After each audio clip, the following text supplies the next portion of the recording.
Глава 166. Дикарь. Ха-ха.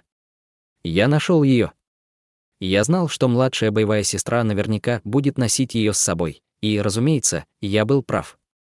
Порывшись в ее вещах, старший боевой брат Лу вне себя от радости, когда обнаружил небольшую красную деревянную коробку.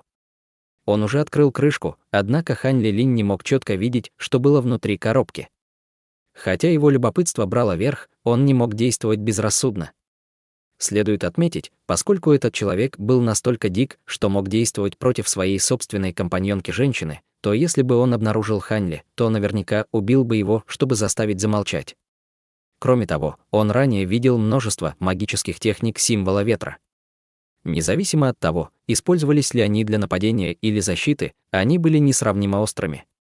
Как он мог конкурировать с этой универсальной магией? Более того, магическая сила противника была намного выше, чем его собственная, на середине 12-го слоя. Поэтому независимо от магической силы или магических техник, казалось, у него не было никаких шансов. Но Хань Ли знал, что если он действительно сразится со всем своим, он сможет бороться против него. В конце концов, с его оригинальными магическими орудиями и магическими инструментами, которые он только что приобрел, он не мог быть пустяком. Если бы наступил момент, неизвестно, кто кого убьет. Несмотря на это, Хань Ли не собирался играть героя и спасать женщину. В конце концов, у него не было с ней никаких отношений. Кроме того, она не замечала, как игнорировала своего любовника, не отдаваясь ему полностью. И кто виноват? Почему Хань Ли должен был рисковать своей жизнью без какой-либо причины? У него, конечно, не было такой уж большой решимости. В результате он собирался спокойно смотреть это шоу до самого конца. Затем, когда боевой брат Лу ушел, он не имел к нему никакого отношения. Разумеется, Хань Ли в дальнейшем будет присматривать за ним. В конце концов, это был первый раз, когда он увидел человека, способного стать настолько жестоким и диким. Увидев его безжалостным, Хань Ли мог только признать поражение. С этой мыслью Хань Ли использовал технику удерживания ци, которую он недавно узнал. Он боялся, что противник случайно заметит его, и тогда у него в самом деле не будет выбора, кроме как принять бой. Тем временем боевой брат Лу положил эту маленькую деревянную коробку в свою сумку. Затем он несколько раз развратно засмеялся и приблизился к младшей боевой сестре Чэнь. Он взволнованно начал срывать с нее одежду, бормоча похабные речи, заставляя скрывавшегося Хань Ли дрожать от отвращения, услышав его. «Младшая боевая сестра, вы не должны винить меня». Брат ничего не мог с этим поделать. «Вы должны знать, что коварная и непокорная девушка Дун сказала мне, что до тех пор, пока я полностью не разорву мои отношения с вами и не достигну стадии заложения фундамента, она не станет моей партнершей. Она могла бы попросить, чтобы ее великая тетушка из секты, боевая тетушка-предводитель Хунфу, лично приняла меня как своего ученика, передав мне свои великие знания, сотрясшие мир. Это прекрасная возможность, подаренная небесами. Старший боевой брат не может упустить ее, поэтому у меня нет выбора, кроме как расстаться с моей младшей боевой сестрой». Младшая боевая сестра Чэнь лежала на земле с горящими глазами. Услышав это, она задрожала от гнева, желая немедленно подняться и прикончить его, чтобы успокоить обиду в своем сердце. К сожалению, ее неверный возлюбленный ранее использовал технику связывания ветра, чтобы ограничить все ее тело. Она не могла не то что двигаться, она даже не могла и рта раскрыть, чтобы проклясть его. Она могла двигаться только согласно его воле. Услышав слова бывшего любовника, ее лицо побледнело. Эх, если бы младшая боевая сестра не была единственной дочерью клана лидера Чэнь, я, возможно, отпустил бы вас. Но я действительно боюсь, что любовь младшей боевой сестры может превратиться в ненависть, и, возможно, с поддержкой клана Чэнь сестра решит отомстить старшему брату. Они также распространят эту информацию повсеместно, в результате чего репутация старшего брата упадет. Кроме того, я также слышал, что боевая тетушка Хунфу больше всего ненавидит непостоянных и неправедных людей. Вот почему, ради этой замечательной возможности и репутации старшего боевого брата, младшая боевая сестра должна исчезнуть из этого мира. Разумеется, меня никто не заподозрит, в конце концов, мы раньше были возлюбленными. Лицемерно проговорил старший брат. Тем не менее, его руки не останавливались ни на секунду. Одежда младшей боевой сестры Чень была полностью разорвана, а она была совершенно голой. Увидев ее полностью обнаженное тело, взгляд старшего боевого брата стал еще более похотливым. Его пальцы медленно начали скользить по ее гладкой коже, ощупывая каждое местечко на ее теле. Он продолжал говорить, однако меня больше всего соблазняло то, что младшая боевая сестра, как и я, на самом деле еще не использовала гранулу заложения фундамента. Вероятно, она также хотела подождать до тех пор, пока не добьется успеха в технике культивации, чтобы принять таблетку. В конце концов, если ее принять таким образом, шансы на то, чтобы достигнуть стадии заложения фундамента, резко увеличатся. Сказав это, он щелкнул языком. Независимо от того, что младшая боевая сестра желает передать ее старшему брату вместе со своим невинным телом, можно увидеть, что она не ненавидит меня за то, что расстается с этой гранулой. Я также несколько обеспокоен тем, что одной гранулы заложения фундамента будет действительно недостаточно. Я боюсь, что не смогу достичь стадии заложения фундамента. В конце концов, даже если бы я использовал духовные корни, был шанс, что я все еще не смог бы достичь стадии заложения фундамента. Однако теперь, когда у меня есть таблетки младшей боевой сестры, это не является проблемой. Сказав это, боевой брат Лу убрал руки от нее и достал деревянную коробочку, которую он только что убрал, и лазурную фарфоровую бутылку. Он посмотрел на свои руки с самодовольным видом. Хань Ли, украдкой слушавший все это, задумался. Внезапно на горизонте мелькнули две гранулы заложения фундамента. Это было слишком большим искушением. В конце концов, разве он не планировал участвовать в испытании крови и огня ради гранул заложения фундамента? Если бы ему не потребовалось вмешаться в эту опасную ситуацию ради гранул, он, естественно, захотел попробовать.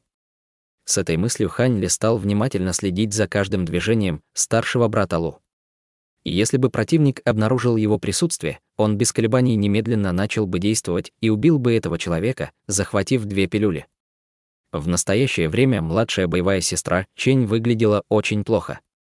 Ее горько обиженное выражение постепенно исчезло, сменившись опьяневшим выражением. Ее обнаженная кожа порозовела, а ее сладкие губы дрожали, не издавая ни звука. Хе-хе. Похоже, гранула наслаждений уже подействовала. В настоящее время младшая боевая сестра, безусловно, чувствует себя очень плохо. Чтобы воздать ее великую доброту, старший брат может только поблагодарить вас и позволить младшей боевой сестре испытать чувство желания жить и умереть. Это можно расценивать как воздаяние привязанности младшей боевой сестры в прошлом. Без малейшего стыда боевой брат Лу сказал это и убрал предметы в руке назад в сумку. Он начал двигать руками по поясу, видимо, намереваясь раздеться самому, чтобы насладиться ей так, как ему хотелось. Видя это, сердце Хань Ли забилось быстрее. Ему пришла идея, чтобы подождать, пока старший брат разденется догола, а затем напасть. Несомненно, он был бы смущен и не успел бы отреагировать.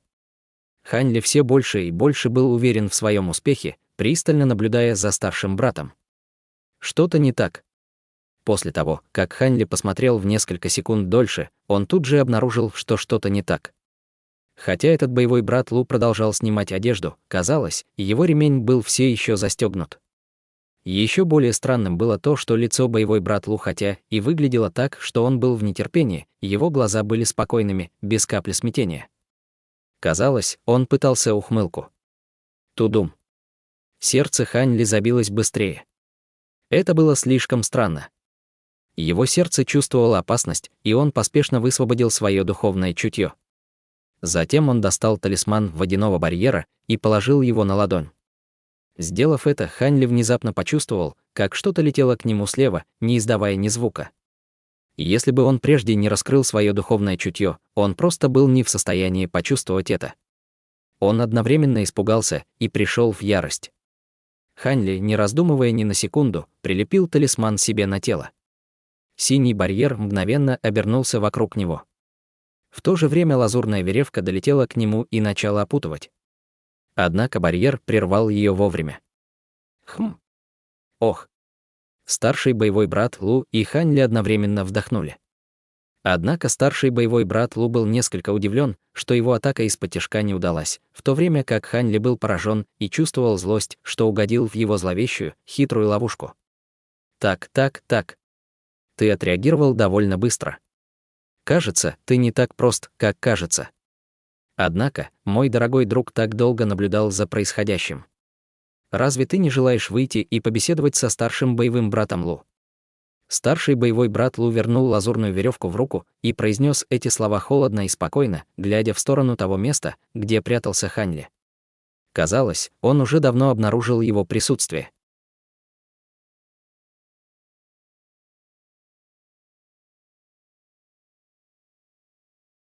Глава 167. Жестокая битва, часть 1. Поскольку его уже разоблачили, не было смысла продолжать скрываться. Ханьли глубоко вздохнул и вышел из пещеры, покрытый активированным защитным барьером и магическим орудием в каждой руке. «Это ты?» Увидев Ханьли, боевой брат Лу вскрикнул от удивления.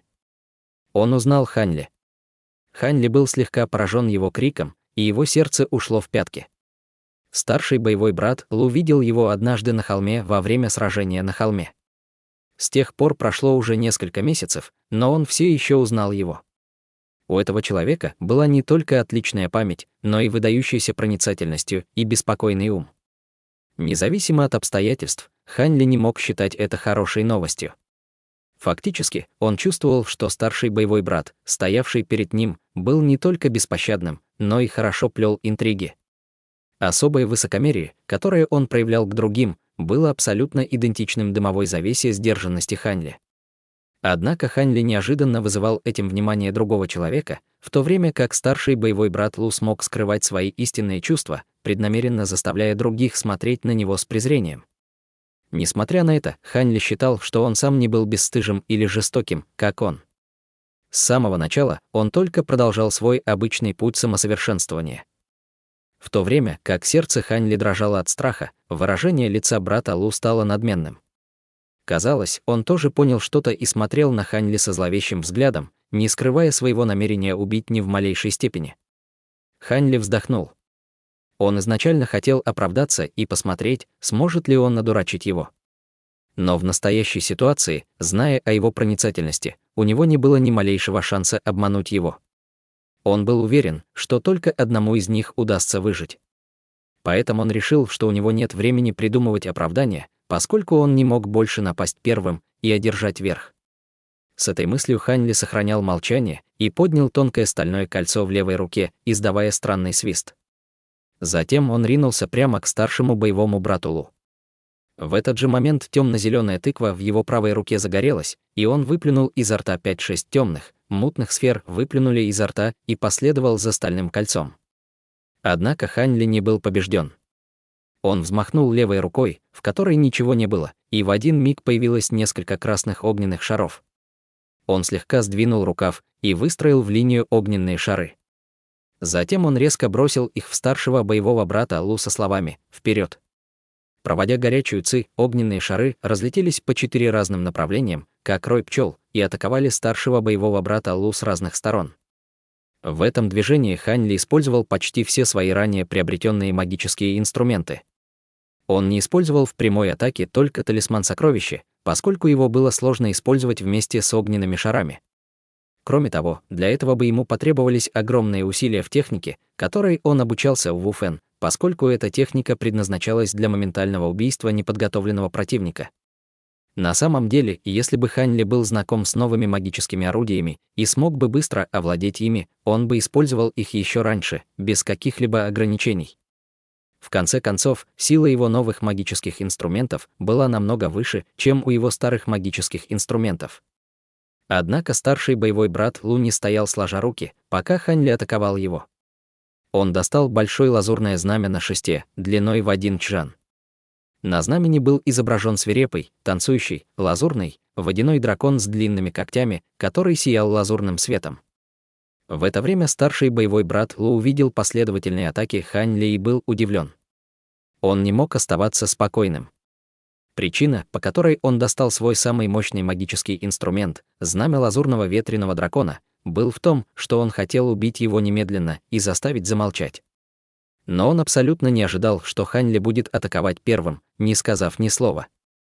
Более того, его нападение было дерзким, с неукротимым намерением. Не имея лучшего варианта, боевой брат Лу решил не начинать атаку, а вместо этого взял знамя в правую руку, а левой рукой залез в сумку и достал желтый талисман. Он нехотя посмотрел на высокоранговый талисман, а затем, стиснув зубы, бросил его перед собой, бормоча что-то себе под нос. Через мгновение стальное кольцо Хань Ли выпустило слабый желтый свет. Он был близко к старшему боевому брату Лу и собирался атаковать его. Старший боевой брат Лу вытянул желтый талисман свободной рукой и громко крикнул: «Техника стены из ветра!». После этого желтый талисман превратился в белый ураган, высотой в 10 чжан. Он встал на пути перед старшим боевым братом Лу, закрывая его от стального кольца. Пью. Стальное кольцо проникло в ураган и стало метаться из стороны в сторону. Спустя какое-то время Го вышвырнуло назад. Сферы, которые следовали за ним, были еще более бесполезными, они были способны вращаться только за пределами урагана без возможности проникнуть внутрь. Видя это, лицо Хань Ли слегка изменилось. Он поспешно трансформировал огненные шары в 2 огромных полумесяца, пытаясь направить их в 2 направлениях, чтобы увернуться от урагана и напасть на старшего боевого брата Лу.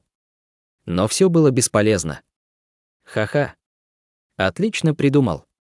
Старший боевой брат Лу холодно рассмеялся. Одним взмахом руки он заставил ураган распасться на 2 части. Они быстро раздвинулись и снова заслонили огненные шары. Бабах. Раздалось несколько взрывов. На этот раз огненные шары не могли уклониться и врезались в стену ветра. Ураган несколько раз содрогнулся, поглощая огненные шары и заставляя их исчезнуть бесследно. Хань Ли был в шоке. В этот момент, находясь под контролем старшего боевого брата Лу, 2 урагана снова превратились в 1. Такой ничтожный талант осмелился бросить мне вызов. Хотя я не знаю ни имени, ни происхождения младшего боевого ученика, сегодня тебе не удастся избежать смерти», — сказал старший боевой брат Лу с ужасающей улыбкой. Вскоре после этого он только заметил, что тот взял знамя дракона обеими руками и начал размахивать им изо всех сил. Хань Ли занервничал, поскольку его противник оказался гораздо более хлопотным, чем тот ожидал. На самом деле такую стремительную и ожесточенную цепь атак легко можно было предотвратить. Несмотря на то, что противник размахивал этим знаменем, ничего необычного еще не произошло, но, глядя на решительный вид противника, он знал, что не стоит недооценивать его. «Кажется, у меня нет выбора, кроме как использовать талисман сокровища», — холодно подумал Хань Ли. Однако, в настоящее время он был не в состоянии полностью использовать талисман сокровища с техникой уплотнения. В результате, каждый раз, когда он использовал талисман сокровища, ему нужно было сражаться какое-то время, чтобы выполнить заклинание, которое усилит талисман сокровища для победы над врагом. Поэтому его защита должна быть абсолютной. С этой мыслью Хань Ли взглянул на своего противника. Он видел только старшего боевого брата Лу, размахивающего своим лазурным знаменем. Знамя постепенно становилось все ярче и начинало испускать ослепительный лазурный свет, что делало лазурного водяного дракона еще более зловещим и пугающим. Казалось, противник уже готов начать свою атаку. Хань Ли больше не колебался ни секунды и двинул рукой. Ху! Кольцо отлетело назад и остановилось на расстоянии нескольких футов над его головой и начало парить над ним. «Расти!» Повинуясь приказу, стальное кольцо испустило желтый свет и поспешно расширилось. Затем оно перестало расти, когда достигло размера небольшого стола. «Падай!» Стальное кольцо послушно упало на землю с Хань Ли в центре круга. Затем оно начало вращаться вокруг него, образуя большой защитный барьер. Хань Ли не остановился на этом. Убрав тыкву, он вынул свой недавно приобретенный щит. Увеличив его в несколько раз за пределами синего светового барьера, он очутился перед ним, излучая черный свет. Таким образом, Хань Ли имел 3 уровня защиты. Его самым дальним было большое и тонкое стальное кольцо. В середине был летающий темный железный щит, а внутренним слоем был синий световым барьер, который он использовал в самом начале.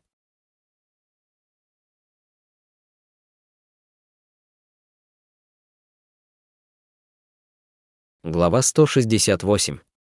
Жестокая битва, часть 2. Хань Ли был доволен уровнем своей и достал талисман сокровища маленького серого меча.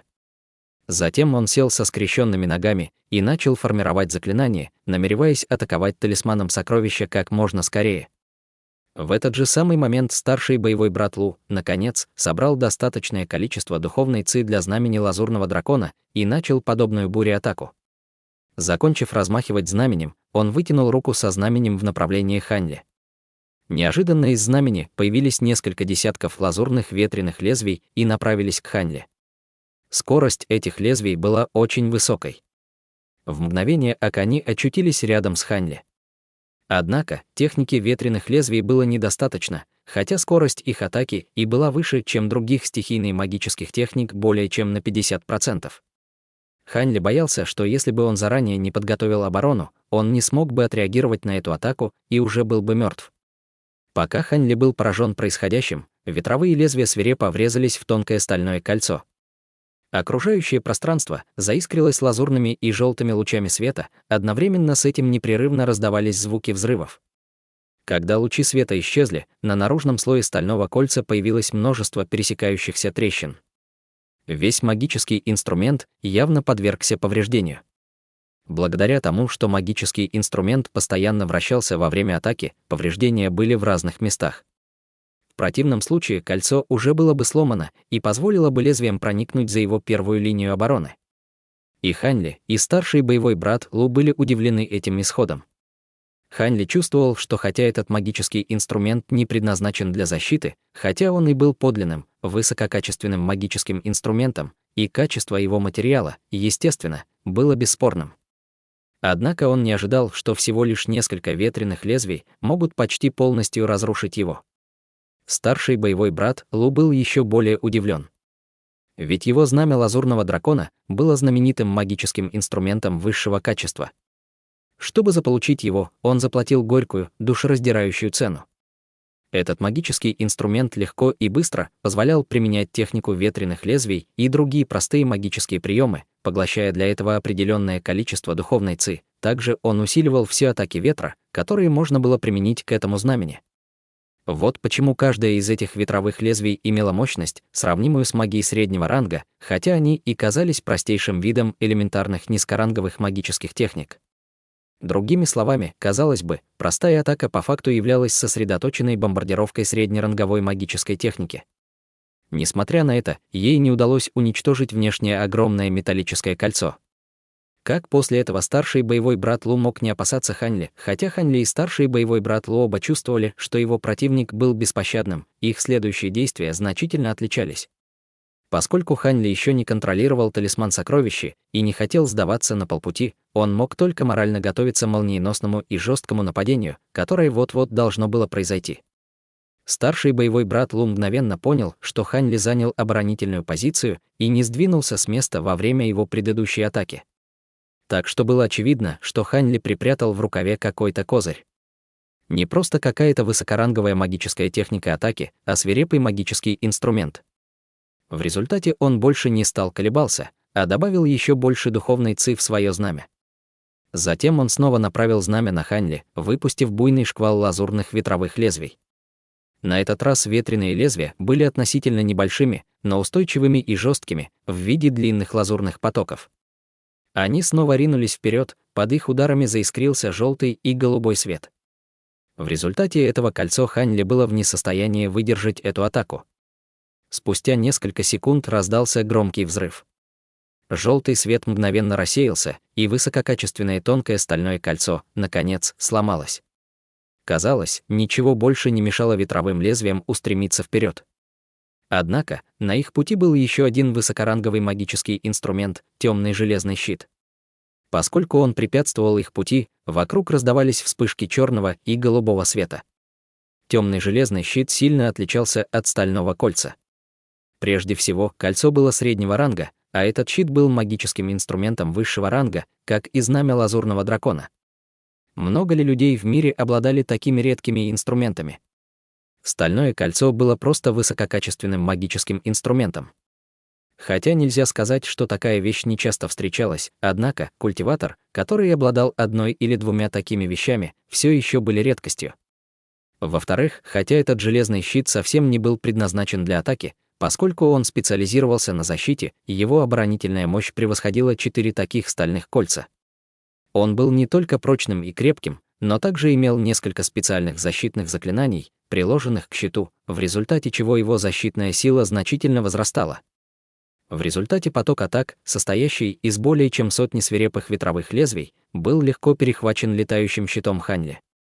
Он стоял, как гора во время шторма, излучая черный свет.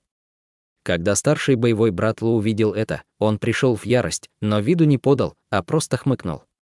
Встряхнув обеими руками, его знамя прекратило испускать ветреные лезвия. Затем он снова взмахнул им, и его руки внезапно стали излучать белый свет, как если бы поток духовной ци, просачиваясь из его тела, устремлялся в это знамя. Получив такую огромную порцию духовной ци, сияние лазурного дракона стало еще более ослепительным, словно посреди ночи появилось голубое солнце. Оно было настолько ярким, что немногие осмелились бы посмотреть прямо на нее. Поскольку старший боевой брат Лу использовал слишком много магической силы, его лицо побледнело. Однако, выражение его лица становилось все более и более жестоким. Казалось, он полностью отдавал себе отчет в том, что дальнейшие промедления наверняка вызовут неприятности, поэтому он вознамерился любой ценой нанести окончательный удар. Издав низкий возглас, старший боевой брат Лу с силой подбросил знамя лазурного дракона в воздух. Затем он с огромной скоростью создал пальцами заклинание и направил его на знамя с криком «Трансформация ветреного дракона». Знамя лазурного ветреного дракона переполнилось лазурным светом и стало рассеивать его во всех направлениях. В мгновение ока оно превратилось в огромного голубого дракона, около 10 чжан в длину. Он выглядел как точная копия вышивки на знамени, обнажая свои клыки и размахивая когтистыми лапами. Вперед! Старший боевой брат Лу без малейших колебаний скомандовал своим пальцем. Дракон немедленно раскрыл свою огромную пасть и яростно бросился прямо на Ханли. Затем последовал оглушительный звон. Голова дракона врезалась в темный железный щит. Пространство снова озарилось искрами лазурного и черного цвета. На данный момент они были равны. Однако, постепенно черный свет щита ослабел со скоростью, которую можно было увидеть невооруженным глазом. Казалось, что этот щит ждал такой же конец, как и предыдущий магический инструмент, но вдруг раздался голос «Уходи». Железный щит немедленно стал уменьшаться и быстро отступил. Лазурный дракон из ци начал преследовать его, клацая пастью, словно пытаясь проглотить щит вместе с Ханли. Однако, в этот момент сверкающая серая полоска света длиной в несколько чжан вылетела от Ханли, который по-прежнему сидел со скрещенными ногами. Она приняла форму огромного меча. Меч ударил по голове дракона. На мгновение лазурное сияние подавило серый свет, но на следующее мгновение уже серая полоска сдерживала лазурный свет. Какое-то время было непонятно, что было сильнее. Когда железный щит вернулся в свой первоначальный размер, он упал на ладонь Ханли, а тот, в свою очередь, вернул его в сумку. В этот момент вся его магическая сила использовалась, чтобы нанести атаку талисманом сокровища. У него не было магической силы, чтобы продолжать поддерживать щит. Трансформацию талисман сокровища нельзя было сравнить с тем временем, когда он использовал его, чтобы убить людей в желтой одежде. Внутри света можно было разглядеть меч, и его сила стала больше, по крайней мере, 4 раза. Надо отметить, что талисман сокровища в руках монаха золотого света мог превратиться в серую полоску длиной в 1 фут.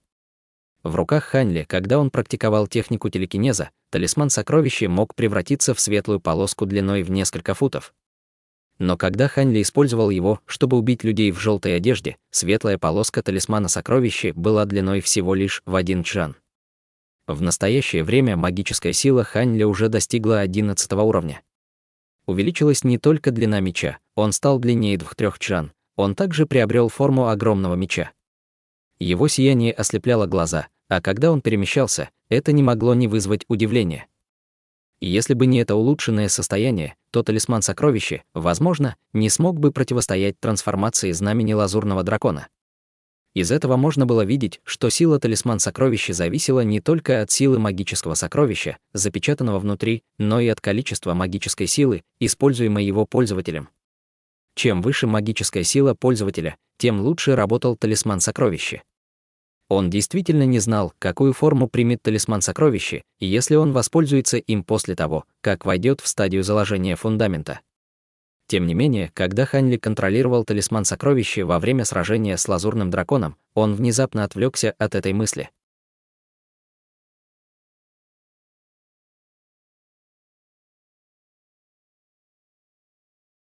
Глава 169. Жестокая битва, часть 3. Магические силы Хань Ли и старшего боевого брата Лу неуклонно поглощались талисманом меча и знаменем лазурного дракона. И их тело, и их мысли были сосредоточены на сражении. Они не могли позволить себе отвлечься ни на секунду. Ни один из них даже не пытался оставить хоть какой-то резерв магической силы, что могло вызвать его поражение. Оба они ясно понимали, что малейшая небрежность с любой стороны мгновенно приведет к потере жизни. У них больше не было пути назад. Таким образом, борьба между лазурным драконом и огромным мечом неожиданно превратилась в битву на износ, чтобы увидеть, чья магическая сила будет исчерпана в первую очередь.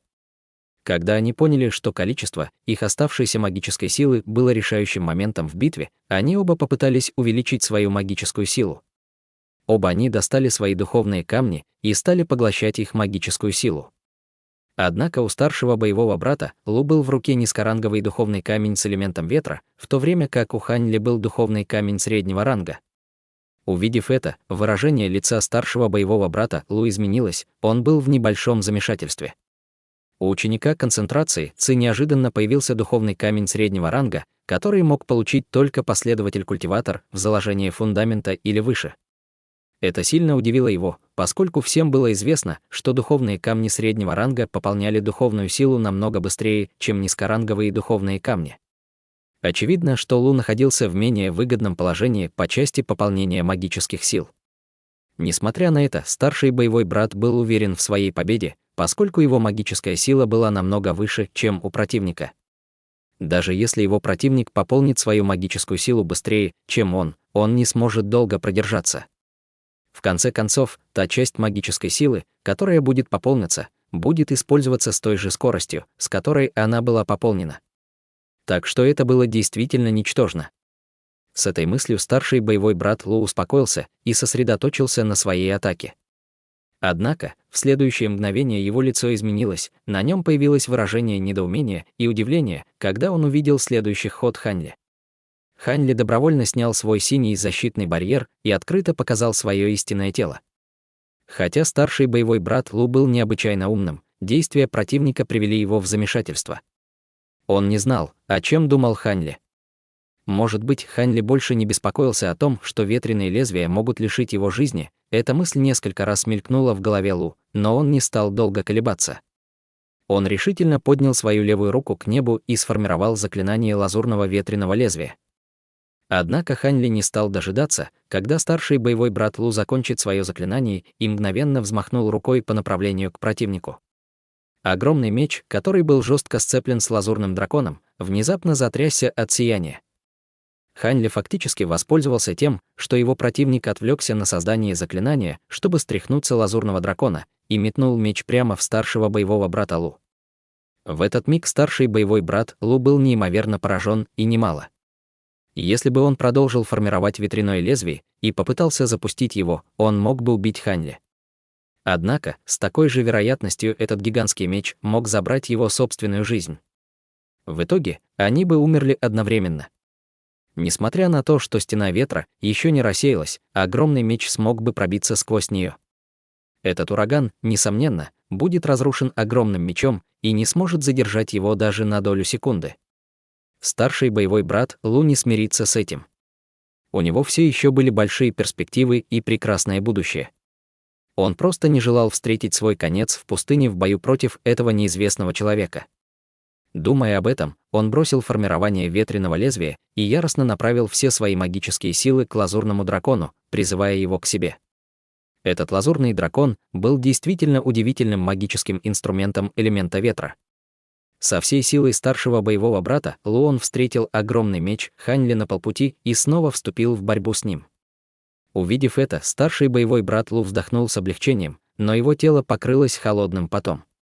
Таким образом, в следующий период времени старший боевой брат Лу снова пытался использовать магические техники, чтобы атаковать Хань Ли.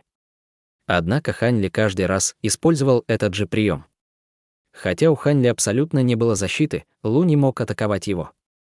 Лицо старшего боевого брата Лу стало несравненно угрюмым, он вынужден был полагаться на свой более высокий уровень магической силы, тем самым продолжая ее истощать. В этот момент Хань Ли вытащил из кармана какие-то травы и положил их себе в рот. Увидев это, старший боевой брат Лу был ошарашен и сбит с толку. Он совершенно не мог предугадать дальнейших действий противника. Поскольку он не мог предугадать его действий, он был озадачен и чувствовал себя неловко. У него появилось плохое предчувствие. Однако он слишком любил свою жизнь. Хотя он был гораздо более проницательным, чем обычные люди, сейчас он не мог понять, что было на уме у Хань Ли. Постепенно страх все больше овладевал сердцем старшего боевого брата Лу. Наконец, свет лазурного дракона начал тускнеть, но огромная серая полоса была так же ослепительна, как прежде. Старший боевой брат Лу сильно испугался. Он хрипло воскликнул: «Невозможно! Моя магическая сила намного превосходит твою. Даже если ты бы пополнил свои силы духовным камнем, ты не сможешь заполучить достаточно энергии. Ты должны были исчерпать все свои магические силы раньше меня». Вскоре лазурный дракон оказался на грани исчезновения.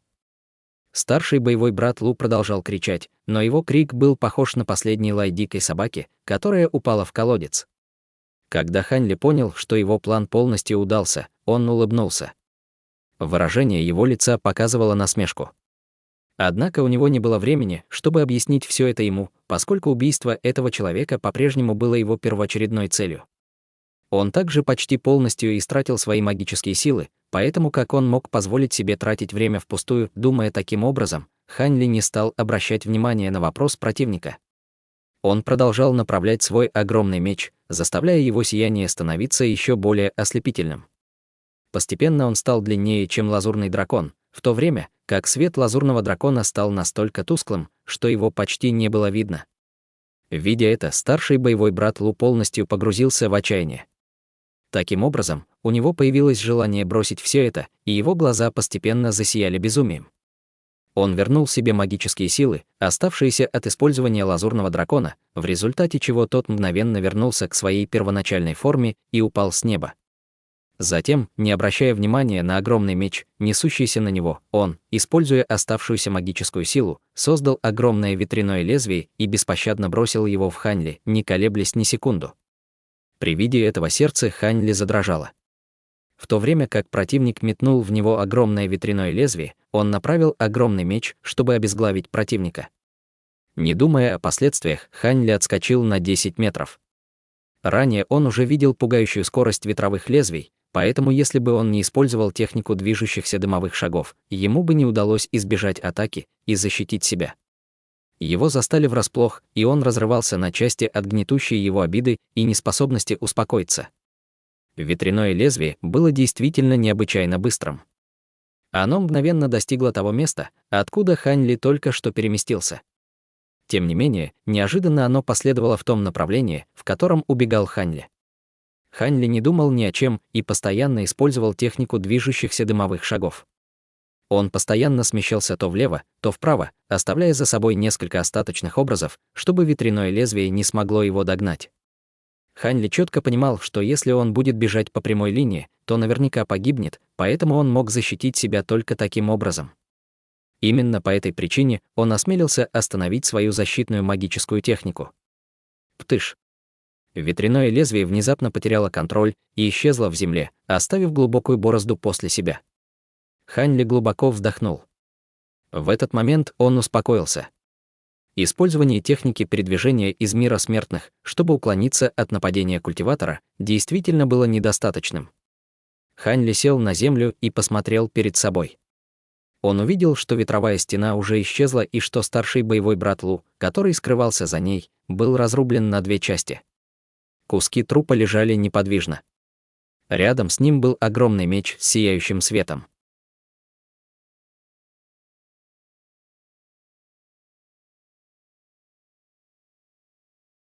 Глава 170. Трофей победы. Хань Ли поднял вверх руку и взмахнул в небо. Огромный меч немедленно развернулся и полетел назад. Достигнув Хань Ли, он вернулся к своей изначальной форме талисмана и направился в его ладонь подобно перу.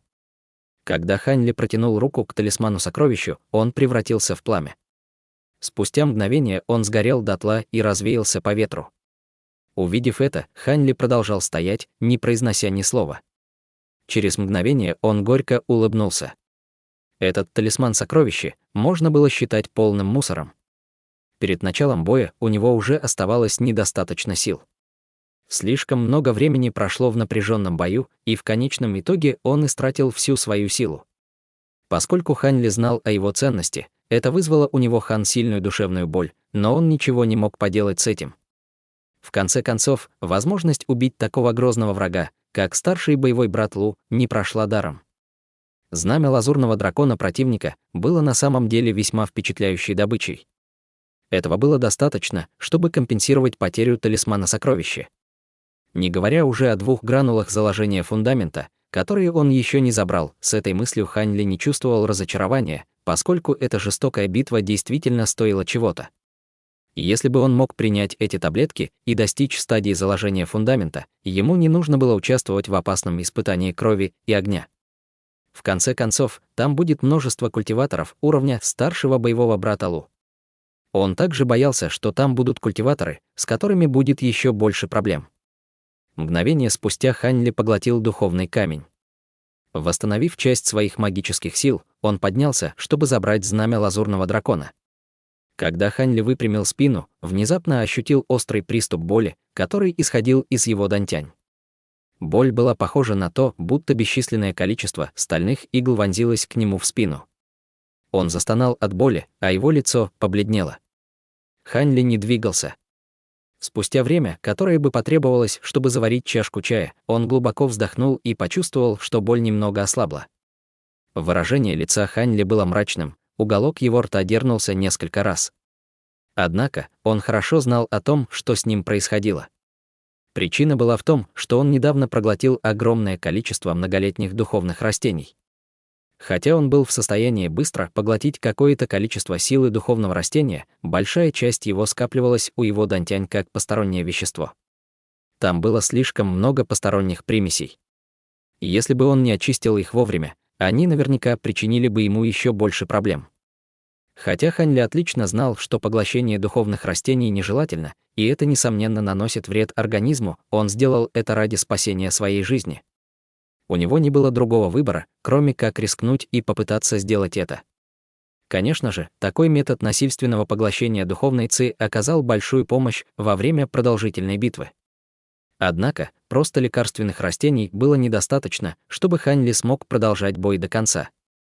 Кроме того, что Хань Ли пополнил свои магические силы духовными камнями средней ступени, был еще один важный момент, способствовавший его победе — отмена его защитной магической техники водного барьера.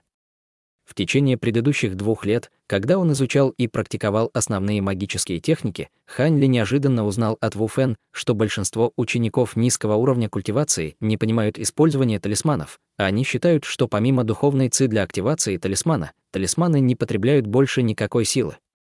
На самом деле, с того момента, когда талисман активируется, он продолжает поглощать магические силы своего пользователя, позволяя ему свободно управлять магической техникой.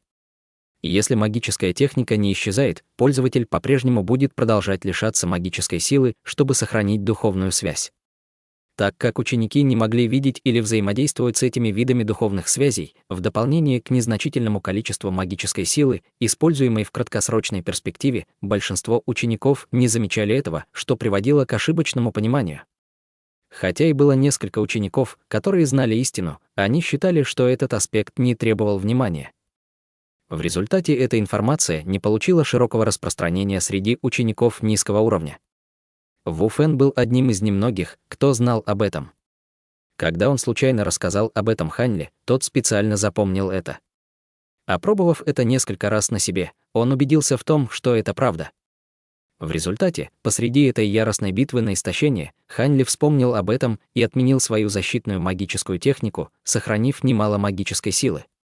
Хотя сначала казалось, что это было слишком ничтожное количество магической силы, однако именно она сыграла решающую роль в продолжительном бою.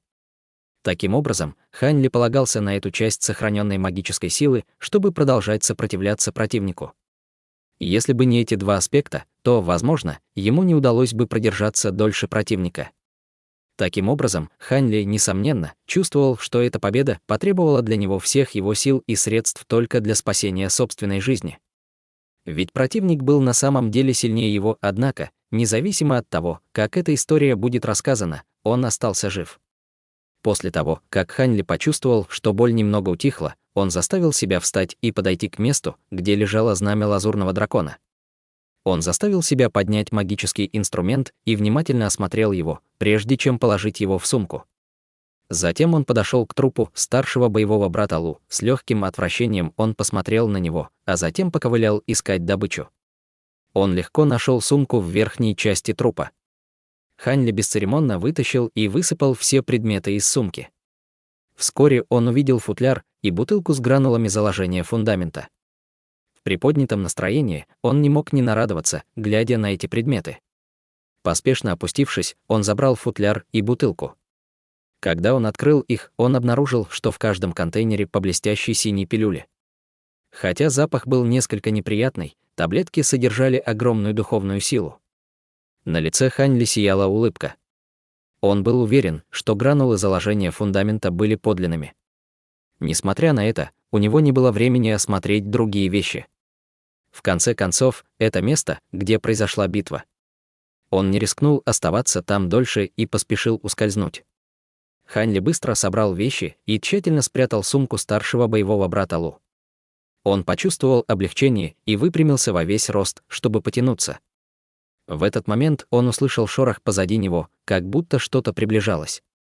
Хань Ли вздрогнул и намеревался скрыться, но внезапно почувствовал сильную боль в дантянь, в результате чего все его тело обмякло. Затем ароматное, нежное женское тело энергично обняло его сзади. Хань Ли был ошеломлен и изо всех сил пытался освободиться. Однако из-за колотой боли в его дантянь и из-за того, что его конечностям не хватало силы после продолжительного боя, он не мог освободиться. Однако Хань Ли мог догадаться о личности человека, стоящего позади него, хотя он не мог и мог повернуться. Но как только он повернул голову, красивое, нежное лицо тесно прижалось к нему и безумно поцеловало Хань Ли своими сладкими губами. Как и ожидалось, это была младшая боевая сестра Чэнь, которая ранее не могла пошевелиться. Оказалось, что младшая боевая сестра Чен ранее не могла двигаться из-за техники ветреного связывания. Однако, поскольку Хань Ли и битва старшего боевого брата Лу не затронула ее, она была цела и невредима. После боя у нее фактически не было ни малейшей травмы. До начала боя гранула наслаждений уже начала действовать на нее, поэтому сейчас младшая боевая сестра Чэнь горела от страсти. Ее глаза были затуманены, единственное, чего она желала — насладиться близостью другого человека. Поскольку она была связана магической техникой и не могла сдвинуться ни с места, она казалась совершенно невинной. Но в глубине души ее мучили все более и более похотливые желания. Мгновение назад техника ветреного связывания прекратилась, и младшая боевая сестра Чэнь, получившая свободу, была наполнена страстными желаниями. Таким образом, она мгновенно направилась к единственному мужчине неподалеку, Хань Ли, и крепко обняла его. Это выглядело чрезвычайно романтично. Однако Хань Ли был настоящим девственником, поэтому после безумного поцелуя младшей боевой сестры Чэнь, Хань Ли почувствовал, что весь его ум затрясся. Хань Ли никогда прежде не чувствовал себя настоящим мужчиной, пока эта женщина не обняла его. В результате Хань Ли, потворствуя своей страсти, потянулся к ней и обнял младшую боевую сестру Чэнь.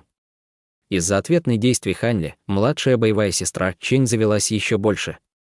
Хотя у нее не было опыта в сексуальных отношениях между мужчиной и женщиной, ее естественные плотские инстинкты заставили ее начать снимать с Хань Ли одежду.